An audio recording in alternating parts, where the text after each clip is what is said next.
August 16th, 1830, the Hamilton Queen sailed from Salem on her maiden voyage, bound for the East Indies. This was an era when the whole world stood at a new threshold of commerce and communication between nations. The story of this vessel is a vital chapter of America's rise to prominence in that era, the historical hour of the clipper ships. Laden with American goods, the queenly vessel slipped from the harbor to which she would bring back the treasured produce of the Orient. As she rode the outgoing tide, the tides of fortune for the young American Republic flowed with her. With speed that was never equaled in the days of sail, the clipper skimmed over the wide blue waters. It was the clipper ship that won America's place in the race between nations for trade and wealth. Yes, the Hamilton Queen carried far more than the valuable cargo in the hold below her rolling deck. She carried the American dream of destiny, and she carried the dreams of men who took in their hands the wheel of destiny, men like young Kirk Hamilton. His was the vision and courage of the seafaring Yankee pioneer. He knew the dangers that faced the pioneer, but his was the energy and the enterprise that ignored the danger and achieved the dream. 86 days out of Salem with a fair wind, the fate of a nation and the fate of Kirk Hamilton was bound up in his ship. Bound around Cape Horn, across the Pacific, and westward to the fabulous fortune-laden Indies, outward bound for destiny. 18 days ahead of our original charted course, Captain Tallman. Aye, Mr. Hamilton. The clipper certainly justified your new design and proven her worth. She hasn't proven anything yet, Captain. How do we take on the last of our cargo in the East Indies? Deliver it on the Salem docks ahead of competitive shipping companies. Well, barring unforeseen trouble and weather permitting, we should be in the East Indies in about 6 weeks. 5. 5 if we nose her through the New Hebrides Islands.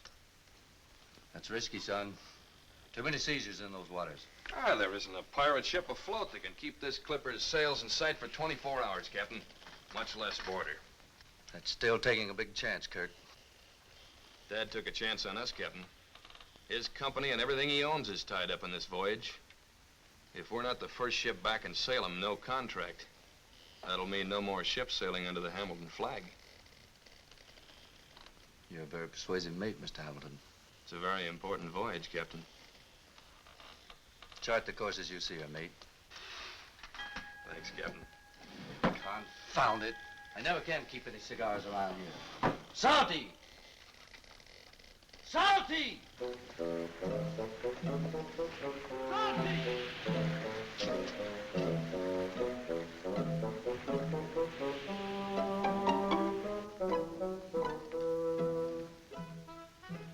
Coffee, Captain. Mr. Hamilton. Put it on the table. By the way, Salty, I had some cigars around here this morning. You didn't see them when you cleaned my quarters, did you? Who, me? Oh, no, sir. Good. I was just going to throw them out. They're poison.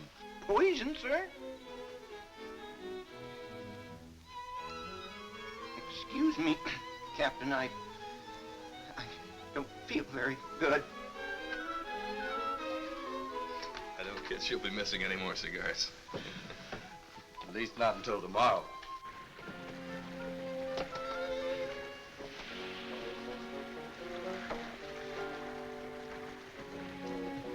Sail ho! Sail ho! Larboard quarter! Sail ho, sir! Well, mate. Rod on the larboard quarter, sir.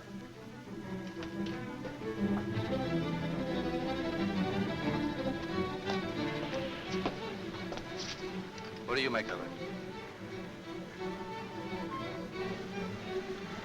Looks like a merchant frigate to me, Captain.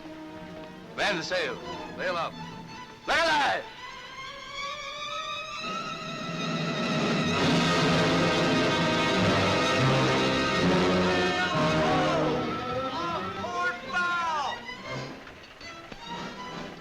An American ship. Run up an American flag. Aye, Captain Hackett. A streak of luck. They carry rich cargoes. Have the crew man the guns. We'll drag it in on them when we clear the fog bank. Aye, Captain.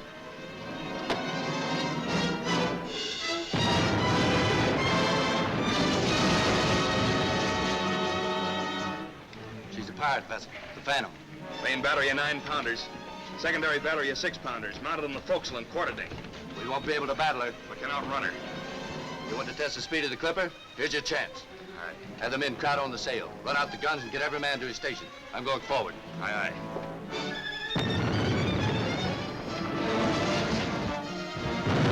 Let's the guns aft, Mr. Fuller. And from which side?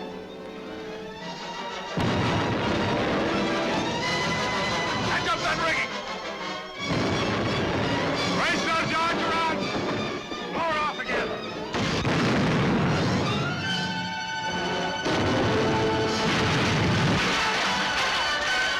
Reload, fire at will! We've been hit on port beam water level. Man the pumps! Aye, aye, sir. Chips, lay below and look for damage. Lively now. Lower off again!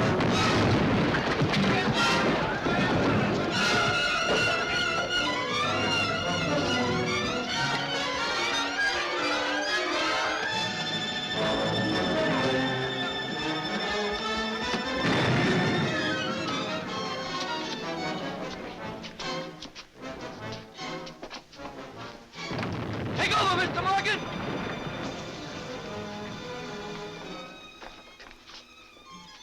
Get some hot water, quick.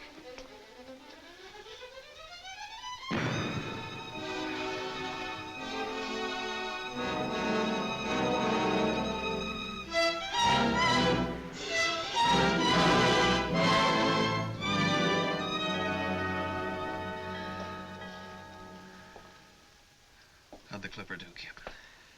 Ship shape, mate. But don't try to talk. Tell me about her.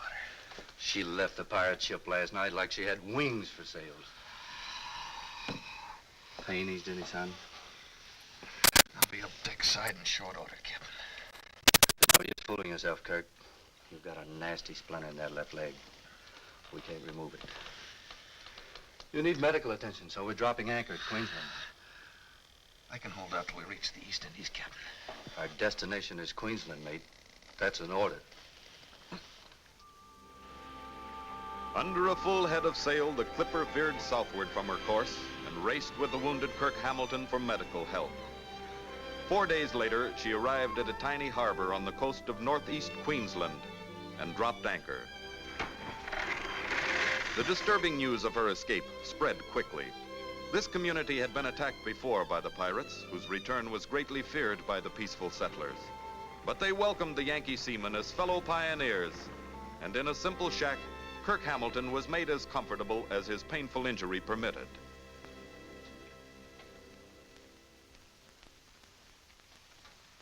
How is he, Doctor?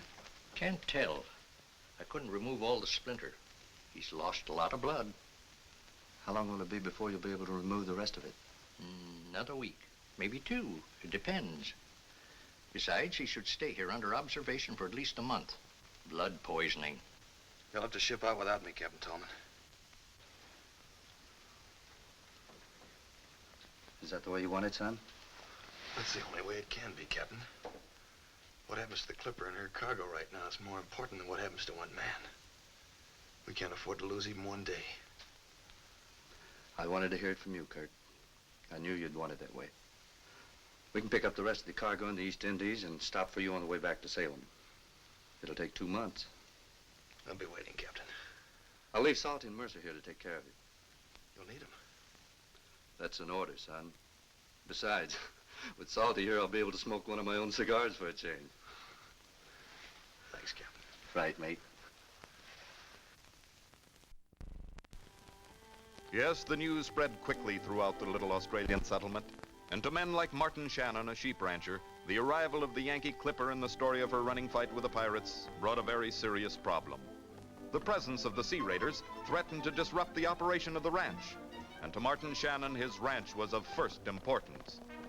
Here, too, as in America, a new civilization was being built on a primitive frontier.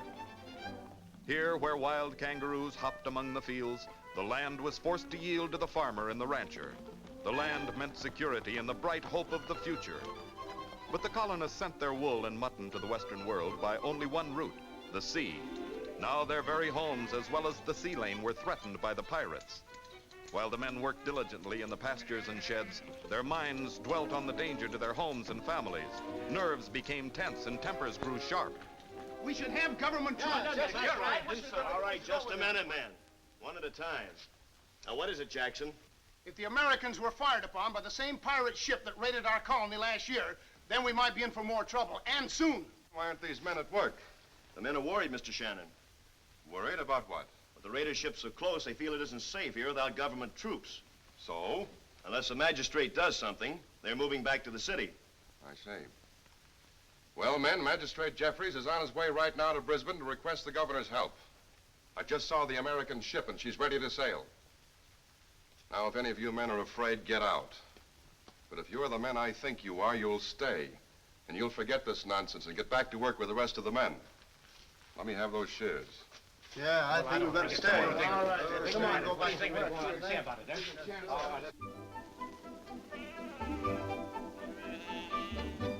got him.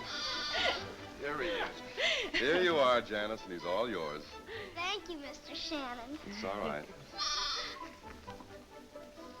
Come on, little fella, you need a bath. I plan on going to Brisbane for a couple of weeks on business. How wonderful. You do want to go, don't you, Elaine? Yes, Martin. Hello, Miss Elaine. Mr. Shannon. Oh, hello, Mr. Hartley. Hello, John. I just came up to tell Mr. Davis I saw the government sloop off the point. Father's coming home. He should be here shortly. Oh, excuse me, Martin. Don't forget to ask him, now. Father's coming home, Mr. Davis. Yes, and I'll be glad to see him, too. It's been 3 long weeks since he went away. There you are, Magic, all clean. A little perfume, and you'll smell like a lady. Janice, what in the world are you into now? I wash Magic. Look at yourself. Just look at yourself. And Father's coming home. Hurry, put her down now. Gotta change your clothes. You'll be right here.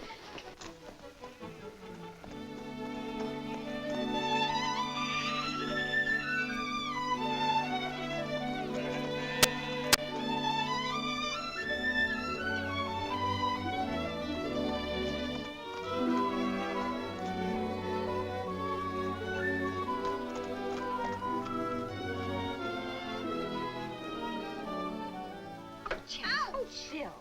Elaine! Oh, hello, Nancy. Just heard that your father's coming home. Yes, he'll be here shortly. Oh, I'm just dying to see how Mr. Shannon will like your new clothes. Oh, you're such a lucky girl. Thank you. Elaine, I just saw the Yankee sailor. So, what about it? The way he smokes. The way he smokes? It's the way he holds it, Elaine. Oh, and the way he walks. The way he walks? Yes, he limps a little. He limps? The way he limps, Elaine. I don't care if he does limp. I think he's grand. Janice! I don't care. I'm going to marry Mr. Hamilton. You're what? Why not? After all, I'm almost 10 years old. Janice, aren't you ashamed to talk about a man like that? Oh, you girls are old-fashioned. Welcome home, Mr. Jeffries. Daddy! Daddy! Oh, baby, have you hurt yourself? Daddy, I missed you so. Is that my new doll? Why don't you open it and find out? Oh, thank you. Oh, dear. Oh, welcome home. My, how well you look. Traveling must agree with you. Well, girls, there you are. The latest from Brisbane. I can't believe. Thank you, Father. They missed you, sir, and I've missed them. Has the situation here eased any, Davis? No, sir. The people are still disturbed and frightened. Are we getting any troops? I've done the best I could. The governor refused? No, not exactly.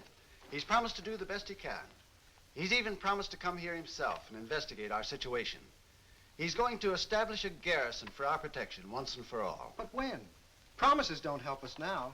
There's talk, sir, that if something isn't done soon, the people will move back to the cities. We'll try to formulate a temporary plan of defense. Call a meeting of the council here tomorrow evening. Yes, sir.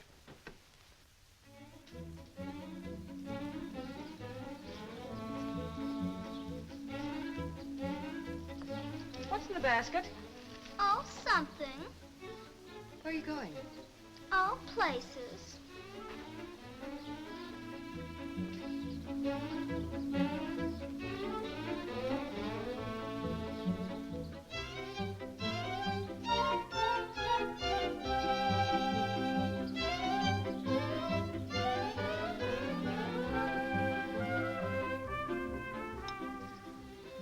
That's going to be the finest ship afloat. Come in. Well, hello, Janice. Hello, Mr. Salty. Hello, Mr. Mercer. Happy birthday, Mr. Hamilton. Happy birthday? Well, how did you know? Mr. Salty told me. He said it would be nice if I brought a cake and we had a party. I see. Say, that's a beauty. Who baked it? I did, with a little help of my sister. Oh. You didn't tell us you had a sister. Well, why didn't you bring her along? Is she older than you? Yes, but you wouldn't like her. No? No, she's big and fat and knock-kneed and bull-legged and ever so silly. Well, I'm not so particular. Alice, how dare you talk like that? You'll have to excuse my sister. Come along, young lady. You're going home. Excuse me. After all, Salty did promise her a party. I'd hate to see him break that promise. Won't you join us? Sure, then we could have a real party. You said it. Well, I should be going. Please stay. My name's Hamilton, and these are my two shipmates, Salty and Nat. How do you do? Hello. So you're Mr. Hamilton. I've heard a lot about you from Janice. Talking behind my back, young lady. Have I? Well, what are you standing there for? Get a bucket of water. We'll brew up some tea. Wait a minute. How about you getting the water for a change? I've got plenty to do here. I think we need some flowers. Come on, baby. I'll be right back, Mr. Hamilton. I want to apologize for the way I stormed in here. I must have seemed rather awful. I didn't think so. On the contrary, it was a very pleasant surprise. Yours? That's the next ship I plan to build. How is it with men who build ships? I mean, do you form an attachment for the ships you build, or do you feel the same for each one? Well, there's an attachment you feel for every ship you build. When you see her slide down the ways, take shape on the water. But isn't there one ship above all the others that's your favorite? Yes. The first one. It's like a first love. You never forget her. Why do you talk about a ship as her? Well, to a seagoing man, she's a lady. Beautiful, graceful, proud and spirited. Trim lines. And when you have a real ship like a real lady, you know you're safe in her arms. You talk as though you might marry one. 5 minutes ago, I might have. Do you always talk like this, Mr. Hamilton? Not always. Hello, Mr. Shannon. How's Hamilton? Oh, just fine. We're all fine. Matter of fact, we're beginning to enjoy your place. What changed your mind? Well, we're having a party down at the cabin. Tea and cake, all the trimmings. And the magistrate's daughter. Janice? And her sister. The big one. Elaine? Yeah, that's her. We've been waiting for you, Mr. Shannon. You have all the men ready? They're inside. Be with you in a minute, John. Right. Well, so long, Mr. Shannon. If you get a chance, drop up. I'll introduce you.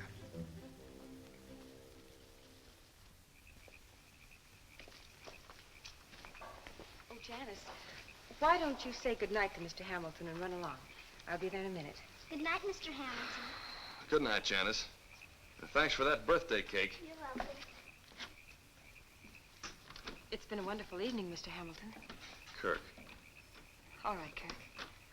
will I see you tomorrow? Maybe. Why don't you come in now? I know my father'd like to meet you. You think so?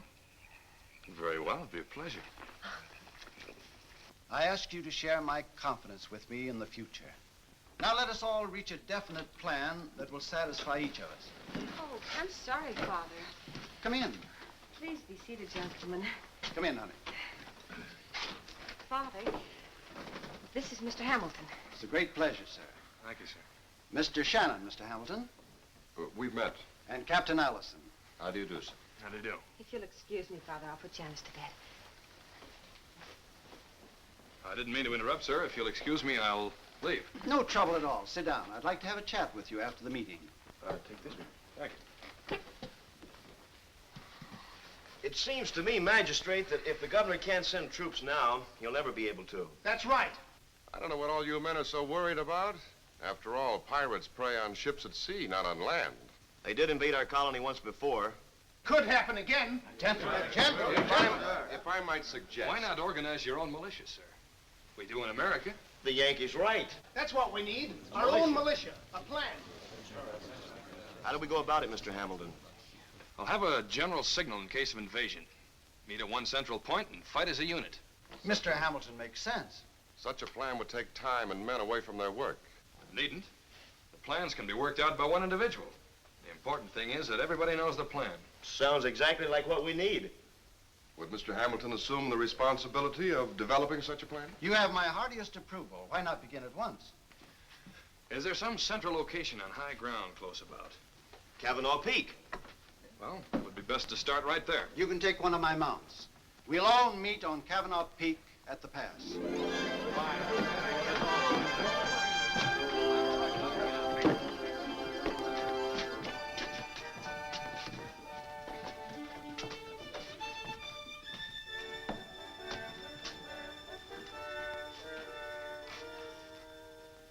Elaine? Oh, aren't you going with the others? Yes, but I thought I'd stop for a few moments to tell you how beautiful you are. Especially so tonight. Well, thank you, Martin. Elaine, I've decided to announce our engagement before we leave for Brisbane. Martin, we agreed to wait. Is there any reason why I shouldn't announce it? No, well, it's just that I see no reason to change our plans now. Since this Mr. Hamilton has come into our lives, you've changed. I hardly know you. My Martin, I think you're jealous. Of course I'm jealous. Why shouldn't I be? I love you and I always will love you. Don't let a momentary infatuation make you do something foolish. He's from a different world. He has his home and his obligations. Your home is here with us, with your father, Janice, and me. I'm aware of my obligations, Martin. I always will be. He'll be leaving soon. Can't you see that it won't work out? I see no reason to change our plans now. Well, maybe at the dance you might feel differently about it. Let's talk about it then.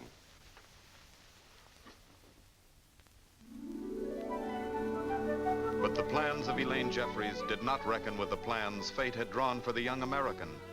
Nor did Elaine reckon with her own heart. She did not reckon with the springtime. And springtime in Queensland is just the same as springtime anywhere in the world. There is the same bright sunshine and the fresh green on the hills. The quickening pulse in the earth is the same. The fragrant caress of the wind is the same. The stirring life is the same in the trees, in the flowers, in the birds of the air. And a man and a woman are the same.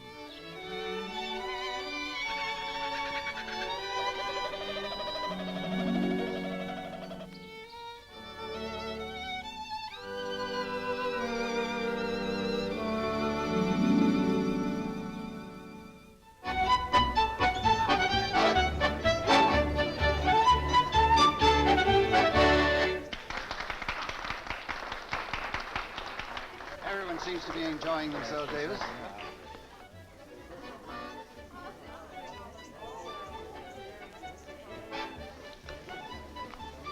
Good evening, Magistrate. Good evening. I hope you and your mates are enjoying your stay. We are, sir. Excuse me. Tell me, have you ever kissed a Blarney Stone? Have I ever kissed a Blarney Stone?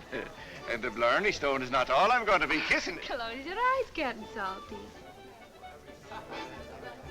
Honey, you go tell Elaine that I want to see her, will you? All right. Well. Let's dance, Captain Salty.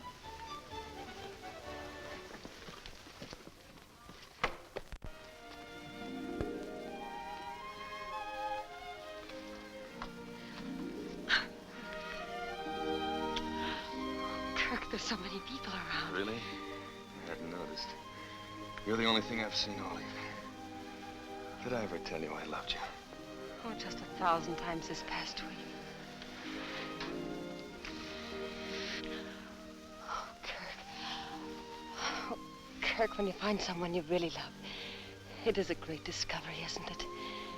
You're suddenly warm and alive. And happy. Oh, sounds silly, doesn't it? No. No, when two people make a discovery like this, it's important. It's more important than who they are or where they're from or anything else. Look, Elaine, my ship's coming back in a couple of weeks. I want to take you home with me. But you're home so far away, Kirk. I'd never see my family again. It isn't that I don't... Is it Shannon? Oh, I'm very fond of Martin. Yes, but you don't love him. No. But we grew up together, and It just seemed natural that someday... Kirk, I don't know what to say. What is there to say? We belong together, Elaine. I love you, Kirk. I want you to stay. There's so much to be done, and we could be happy here. I have to go back, Elaine. A lot of people are counting on me. Their entire future's staked in this voyage of mine.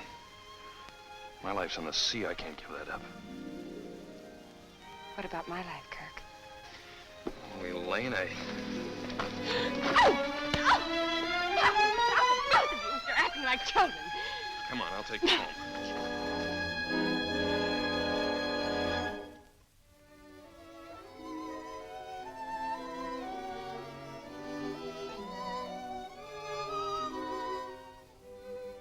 I have to go back.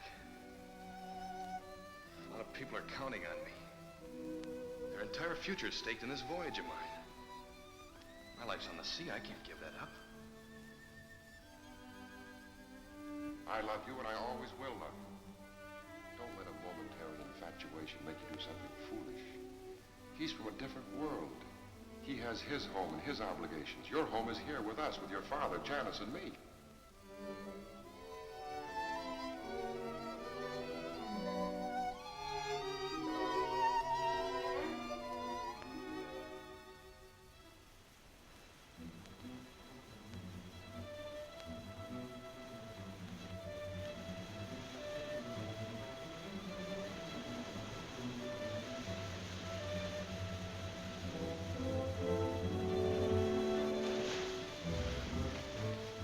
Other men armed, Burley? Aye, Captain Hackett. You men know why we're here. We haven't boarded a vessel in a long time. I want to see the decks of the Phantom loaded by dawn.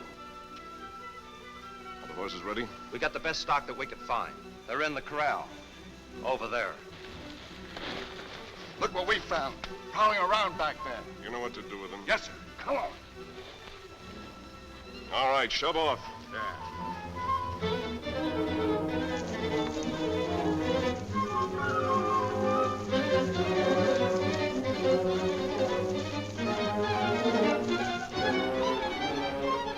Some party, huh, Wilson? I'll say. Best one I've seen around here. Which one of you forgot to close the gate on the horses? We didn't leave it open, Mr. Shannon. Well, it's open now, and the horses are gone. Go get them. Yes, sir. And be sure to get them all back in the corral. Is Mr. Shannon in there? Yes, ma'am. Elaine, what are you doing here? Martin, you were right. My place is here with you. I want you to take me to Brisbane. We'll go next week. No, Martin, now. All right. Tomorrow.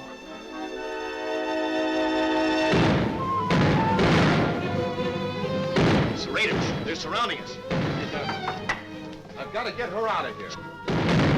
Wilson, you go out the front and draw their fire. John, you cover us from that window.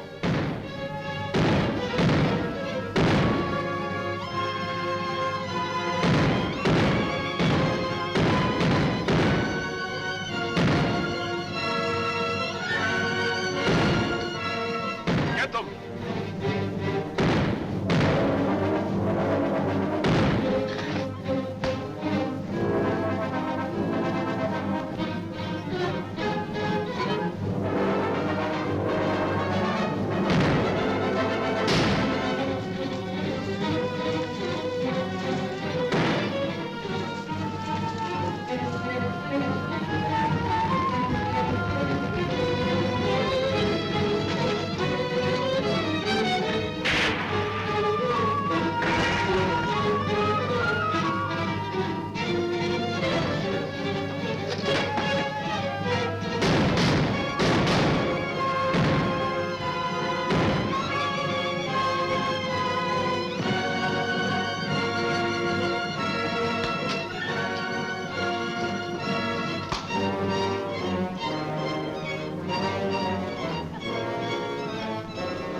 Get back on your horses and head him off. The magistrate's only thought was for Elaine and Janice. Momentarily evading the attackers, he galloped furiously to seek the two girls. Jeffrey's horse, seeming to share his urgency, ran as though pursued by the devil himself. And devils they were, clamoring hot upon his heels. The magistrate was riding for his life and knew it.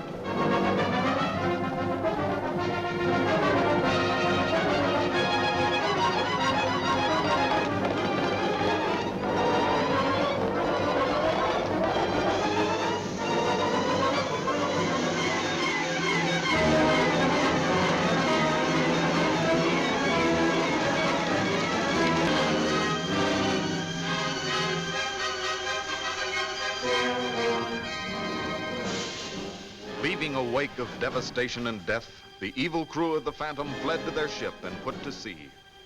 The settler, who first had been captured by the invaders and then left for dead, feebly told Kirk and the others that the pirates had taken Elaine and Nancy aboard the Phantom.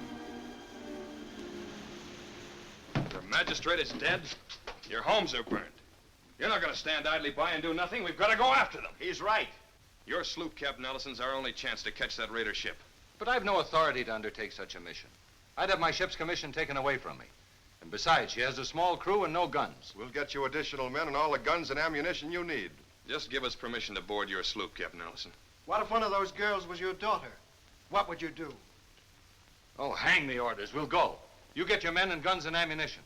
Have the men stand by to pull anchor. On the double. I'll see you at the landing.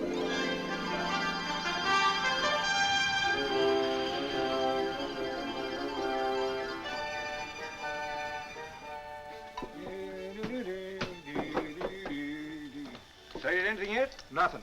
The mate wants the crew to eat in shifts. You probably fixed it so you eat in the first one. Yeah? Ah, just one. Do you see what I see?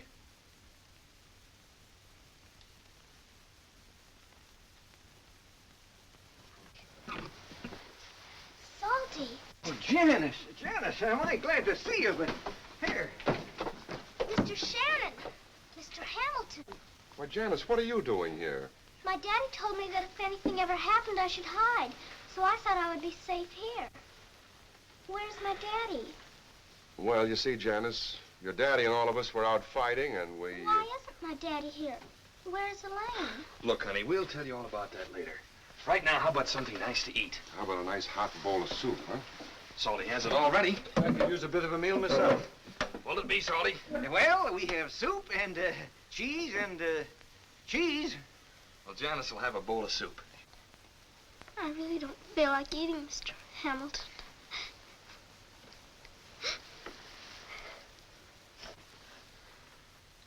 Well, what are you standing there for? You eat with the second shift.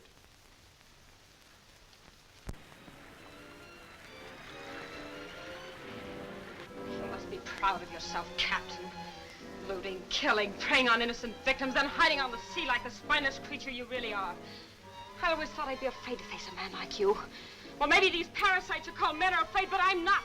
I feel sorry for you. You're nothing but a... Set our course for the nearest land. I don't care if it's in the middle of nowhere, but get them off my ship. Now get them out of here. Throw them below.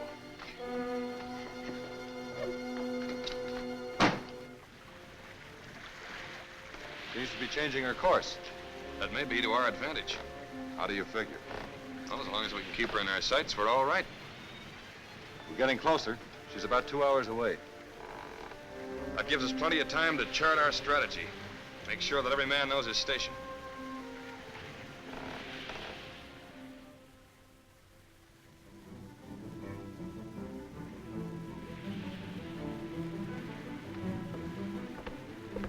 Captain Hackett, sloop sighted off the larboard bow.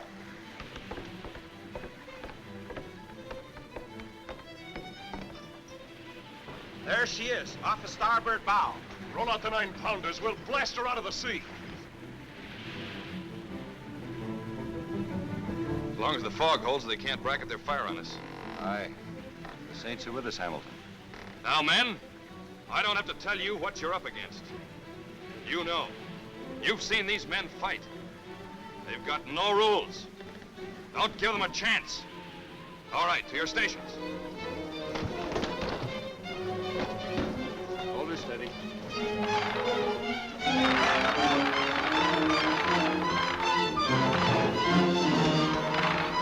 Up with the anchors!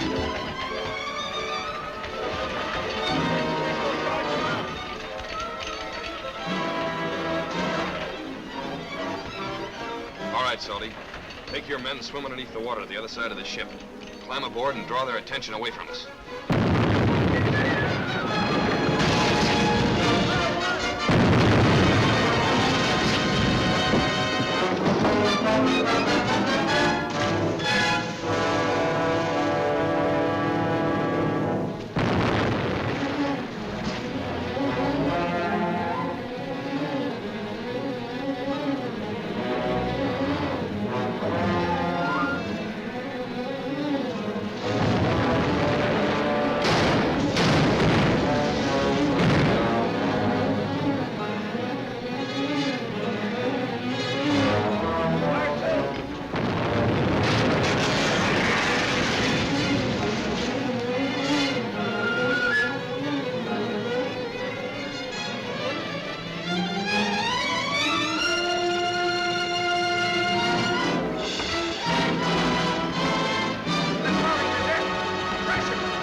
They're moving in.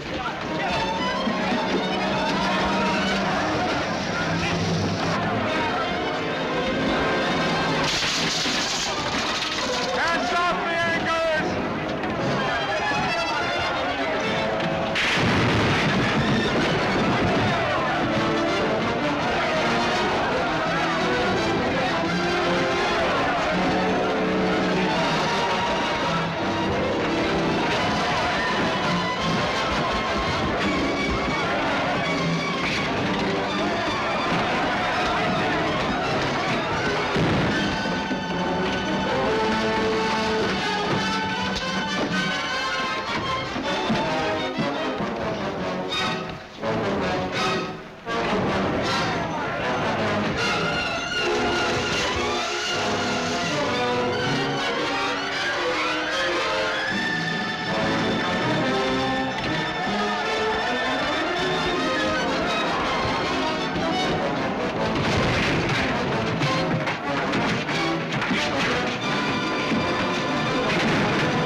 Hamilton's small boatload of survivors slipped away from the doomed vessels into the darkness as the savage battle roared to a flaming climax behind them. Into the immense arms of the dark sea, through the cold night they rowed and drifted aimlessly, without compass or chart, at the mercy of wind and current. Through a blistering day and another night they drifted helpless. Then on the second day they sighted land. Only an island perhaps, but land. Wearily they managed to bring their small boat through the turbulent surf of a strange shore. The castaways straggled from the boat, exhausted by exposure to chilling wind and tropical sun, from which their meager clothing gave little protection. They faced their desperate situation, and desperate it was. With 2 frightened women and the child, and with Shannon wounded, Kirk Hamilton knew that he and John Hartley must bear the burden of their survival.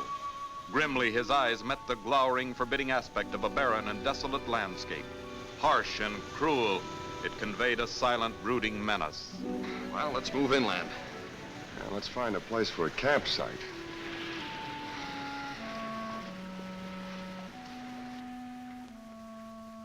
The tropical sky that night looked down on a ragged, sprawling little group of people who were blind to its beauty. In the deep sleep of complete exhaustion, they were also deaf to the wind and to the raging surf that thundered behind them, as if it had been cheated of its human prey. In the morning, the immediate concern of the party was food and water, and the harsh, forbidding land. The silent, watching vultures seemed to know, seemed to be waiting. Feeling better? Just like a nightmare. It's hard to believe it ever happened. Don't talk about it, Martin. We're on land now. Things will work out. I'm glad we're together. Seeking food along the beach, Kirk Hamilton discovered new tragedy. The lifeboat, pounded all night against the rocks by the surf, was a broken shell already bleaching in the sun. Meanwhile, John Hartley, from a nearby hilltop, stared in dismay across a vast expanse of shimmering, burning desert. No human being could hope to survive in this empty land of... But wait, was it a mirage? Or did that dark patch in the distance mean vegetation? Trees? It must be, and trees meant fresh water.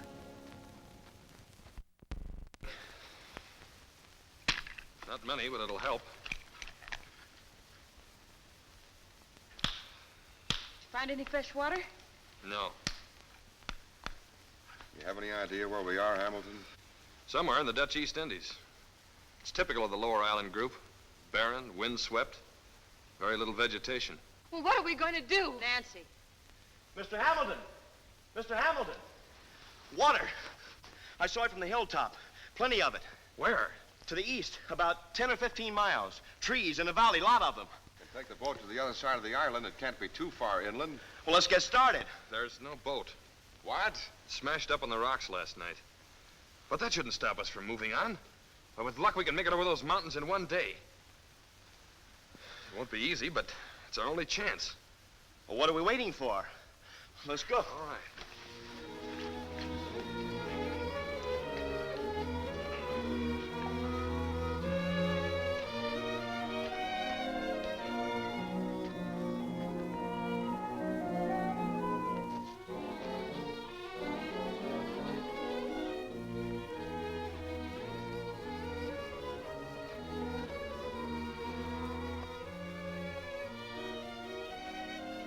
Water!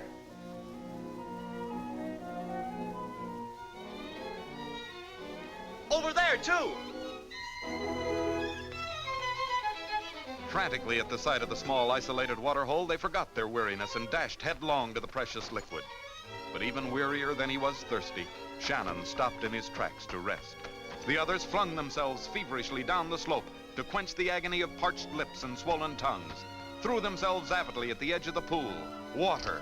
They plunged their burning faces to the wonderful water and drank with delirious joy. Elaine hurried with a brimming pailful to the exhausted Martin Shannon. Refreshed, their spirits lifted with hope. Hope that they could conquer the desert and cross to the green valley beyond. Children know no danger. The whole earth is their playground, the world of living things their playmates. And what could be more fascinating than a tiny desert hop toad begging a little girl to come and play?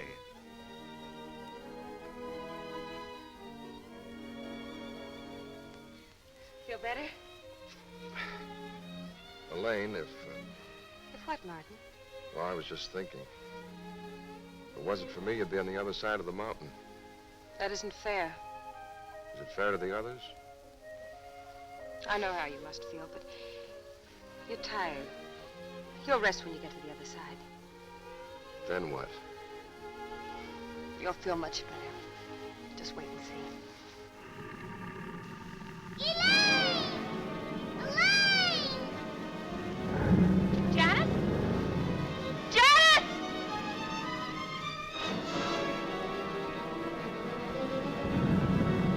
Janet! Janet!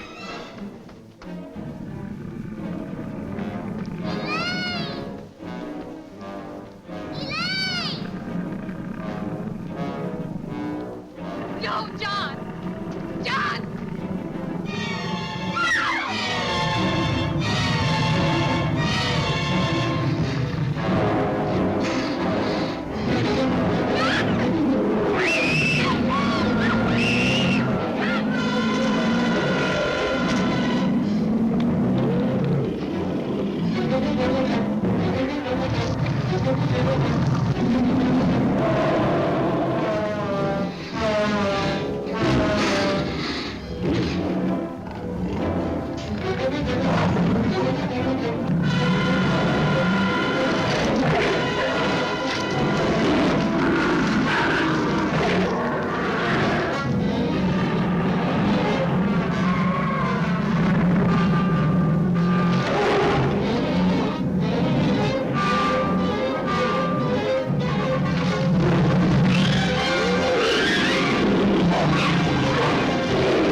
Resuming their painful journey, they pushed onward immediately toward their original goal, the green country across the desert. They trudged on, footsore, aching in every muscle. Their torrid trail took them upward through broken, rocky wasteland, their bleary eyes searching the horizon for the telltale patch of green. The long day dragged on, seemingly without an end. Suddenly, across a ravine, animal life was sighted. This was the sign that Kirk Hamilton had been looking for. Where animal life could exist, so could men survive. It meant food as well as water. The little group pushed on with hope redoubled. As they plodded farther and farther through the sharp cactus, that hope seemed justified. The gaunt and cruel desert terrain began to change. Grass and trees began to appear, and soon blended into the lush, rank growth of the tropical jungle. The sounds of birds and wind in green trees lifted their heavy spirits. Now, although Shannon grew weaker with every step, perhaps the worst part of the ordeal was over. They breathed new hope with the odor of growing things. From a clearing, the smoking cone of a volcano was seen towering against the sky. Kirk Hamilton knew then the explanation of the rich soil and fertility of the region. On these volcanic tropical islands, nature often provided food in abundance. And Kirk's judgment was correct. There, just ahead, was wild fruit and berry bushes, food at last. They rushed forward like any famished animals. As fast as their weary legs could carry them, they raced for the growing food with hungry eyes, as though fearful that the bounty might vanish like a desert mirage. Greedily, they crammed the tasty morsels, grabbing eager handfuls right and left. The simple fruits were the most royal feast they had ever known. Then, as the pangs of hunger faded, the little band of castaways relaxed. Despite the terrors they had experienced, secret thoughts of one another spoke in the hearts of Elaine and Kirk, and in Shannon's heart, bitterness and resentment. Even in the midst of their dreadful trials, the old human emotions made themselves heard. Here in the shelter of this natural garden, they finally made their camp. Meanwhile, the Hamilton Queen had returned from the East Indies to take Kirk aboard for the homeward voyage. Now Captain Tallman learned of the battle with the pirates and the fate of his young friend. But 'twas myself and 7 settlers and Salty here were spotted by a merchant ship and picked up. And the others? Well, both ships were in flames. We saw them go under. What was your position at that time, Captain? Longitude 131 east, latitude 8 south. The lower part of the Dutch East Indies group. It's possible they may have drifted onto one of those islands in that vicinity. I wouldn't hold out any false hopes, Captain Tallman. Thank you, gentlemen, for the briefing. I think I'll take the Clipper and do a little scouting in that area. If they made land, it's possible they might still be alive. Thank you, Captain. Right, sir. Mr. Davis, come on, Salty.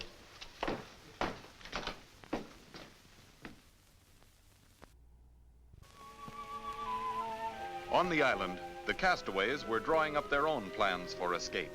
A raft had been built, and a course was being charted. We'll shove off at dawn and set our course south. When we reach the point of Queensland, we should be able to make our way down the coast and back to the colony. You better gather all the food you can. You'll need it. I'll tell the others.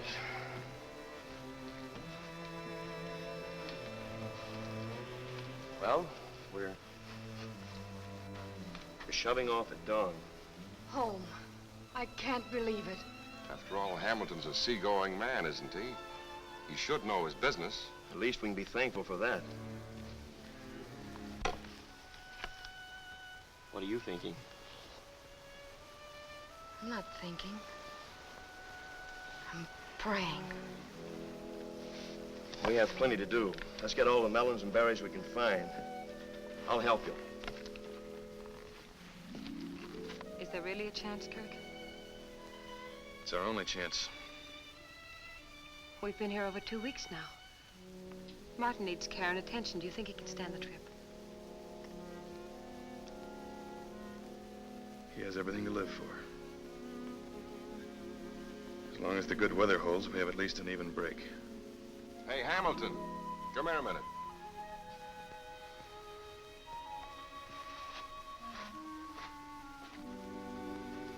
John tells me we're going to shove off tomorrow morning. Now tell me how are the chances and tell it to me straight. Don't worry, Shannon. I'll see that you and Elaine get back.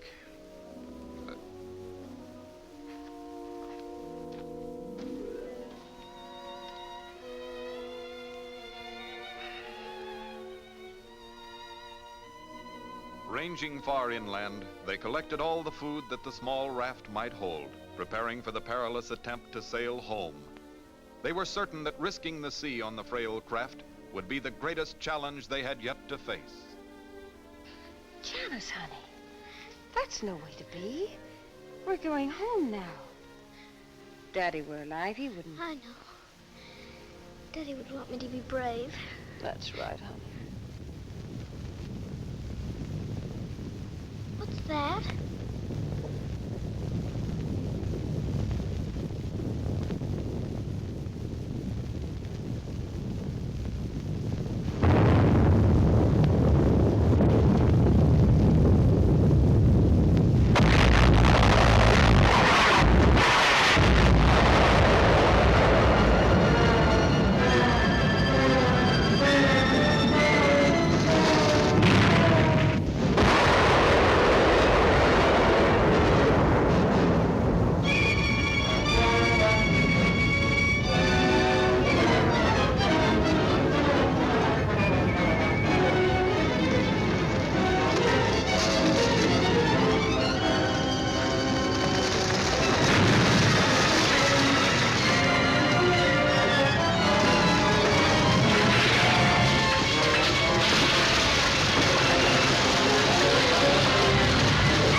The very mountains crumbled in glowing ruins. As in the grip of a hideous nightmare, they watched the white-hot river of lava that smothered the charred jungle like the molten marrow of the earth. Only as the dark sky began to gray with the approach of morning were they able to number the disastrous hours that had passed. And at long last, as the worn and beaten little group lifted their red-rimmed eyes to the dust-clouded dawn, the incredible eruption began to subside. The smoldering ruin of the shattered island was overhung by a giant mushroom of volcanic dust and ash, revealing the catastrophe far out to sea.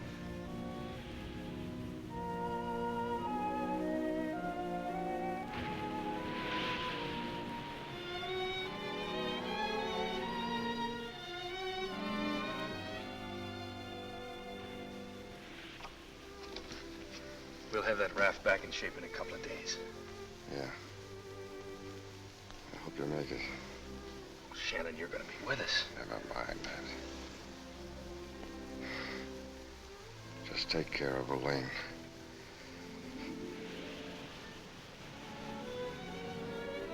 Martin! Oh, no.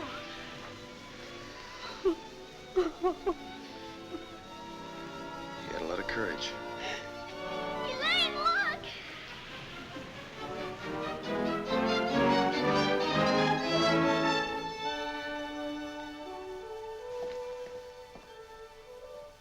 Nothing could be alive on that island, Captain Tallman. Shall I set our course for home? Aye, Fuller.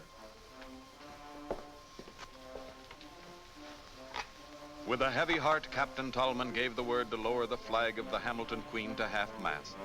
Resigned to the tragic turn of events, he ordered the ship about.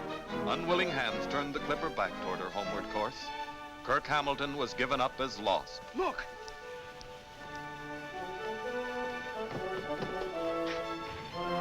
Captain! Captain! Some people sighted on the lower part of the island.